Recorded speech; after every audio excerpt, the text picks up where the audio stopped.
আল্লাহ বলে, বান্দা আমার মতো দয়ালু মনিব থেকে কেড়ে তোরে আলাদা করে দিল। মা গাররাকা, আরে বান্দা আমার থেকে কেন আলাদা হলি? আমি কি অপরাধ করেছি? সারাদিন আসমানে আলো দিয়ে আমি অন্যায় করছি, আজ আবার রাতের বেলা ঘুমের পরিবেশের জন্য অন্ধকার করে দিয়ে আমি অপরাধ করছি। মা গাররাকা, এই যুবক, তোমার কাছে তোমার মালিক অপরাধ কি করছে বল না বেটা, বল।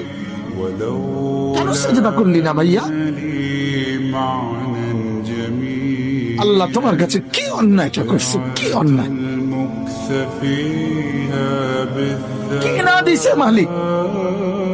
মা গাররাকা বিরাব্বিকাল কারীম, এটা আল্লাহর ডাক। আল্লাহ বলেন, বান্দা কে রে তোরে আমার থেকে আলাদা করলো?